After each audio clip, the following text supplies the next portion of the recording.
কালীগঞ্জ বিধানসভা কেন্দ্রের উপনির্বাচনের ভোট গণনা চলছে।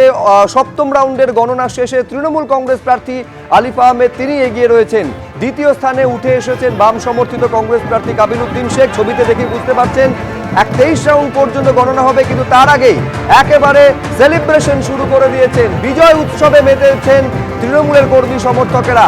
সবুজ আবিরে একে অপরকে রাঙিয়ে দিচ্ছেন তৃণমূল কংগ্রেসের কর্মী এবং সমর্থকেরা। তাদের একেবারে স্পষ্ট এটা বিশ্বাস যে আনুষ্ঠানিকভাবে জয়ী ঘোষণা শুধুমাত্র সময়ের অপেক্ষা। লেটেস্ট আপডেট আমি জানবো সরাসরি গণনা কেন্দ্রে আপনাদের নিয়ে যাব। অর্ণব মুখোপাধ্যায় আমাদের প্রতিনিধি রয়েছেন। অর্ণব, কত রাউন্ড গণনা হলো, সর্বশেষ কি খবর রয়েছে, মার্জিন কত?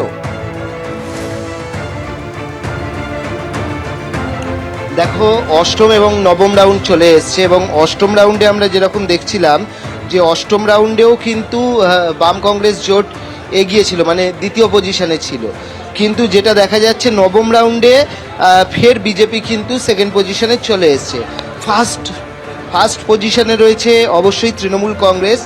তাদের প্রাপ্ত ভোট হচ্ছে 42,990। আর সেকেন্ড পজিশনে কিন্তু রয়েছে হচ্ছে বিজেপি, তাদের প্রাপ্ত ভোট হচ্ছে 17,919। অর্থাৎ প্রায় আমরা যেরকম দেখতে পাচ্ছি 25,071 ভোটে তৃণমূল কংগ্রেস প্রার্থী তিনি তার নিকটতম প্রতিদ্বন্দ্বী প্রার্থী বিজেপির থেকে এগিয়ে রয়েছেন। 42,990 ভোট পেয়েছেন তৃণমূল কংগ্রেস প্রার্থী এবং 17,919 ভোটটি পেয়েছেন হচ্ছে বিজেপি প্রার্থী। সব মিলিয়ে 25,071 ভোটে এগিয়ে রয়েছেন হচ্ছে তৃণমূল কংগ্রেস প্রার্থী।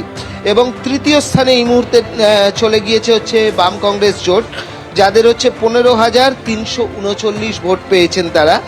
যদিও এটা আমরা আবারও বলছি যে 8 নম্বর যে রাউন্ড ছিল, 8 নম্বর রাউন্ডে এগিয়েছিলেন বাম কংগ্রেস জোটের প্রার্থী, দ্বিতীয় স্থানে ছিলেন, আবার তৃতীয় স্থানে তারা চলে গিয়েছে। এইটা হচ্ছে নবম রাউন্ড পর্যন্ত গণনা, তার পরিসংখ্যান তুলে ধরলো অর্ণব। আপনাদের মনে করিয়ে দিই 23 রাউন্ড পর্যন্ত গণনা হবে, ফলে আর কোনো চমক অপেক্ষা করছে কিনা সময়ের সঙ্গে সঙ্গে সেটা স্পষ্ট হবে। আপাতত অর্ণব, তোমায় ধন্যবাদ। দেখতে পাচ্ছেন এইটা হচ্ছে বিধানসভায় গেটের সামনে বসে, একেবারে সিঁড়ির সামনে বসে যারা বিজেপির বিধায়করা রয়েছেন তারা প্রতিবাদ জানাচ্ছেন, তারা বিক্ষোভ দেখাচ্ছেন, হাতে তাদের প্ল্যাকার্ড যেখানে চুপ বিধানসভা চলছে এই কথাটা লেখা রয়েছে। স্লোগান তুলছেন বিজেপি বিধায়করা। শুভেন্দু অধিকারীর ফেসবুকে এই ভিডিও পোস্ট করেছেন। আমি সঙ্গে দেখা নাকি সংকটদার তুমি যাবো নাকি সঙ্গে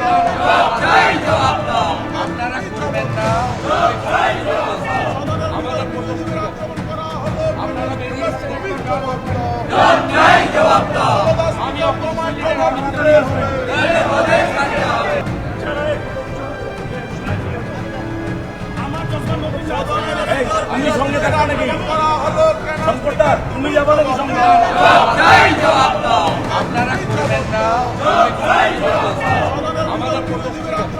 আমাদের আপনারা বেরিয়েছেন, আমি অপমান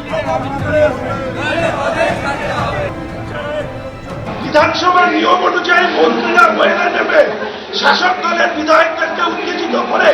যেদিন বিরোধী দলের বিধায়ক হিসাবে চিফ হুইপ হিসাবে আমার বলা বন্ধ করেছিল, তাহলে সেটা কোন আইন ছিল?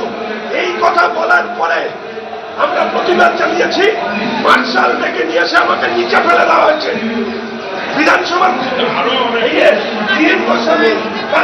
থেকে শুরু করে অভিনেতা থেকে শুরু করে সবাইকে মার্শাল দিয়ে এক প্রকারের অত্যাচার চালানো হচ্ছে।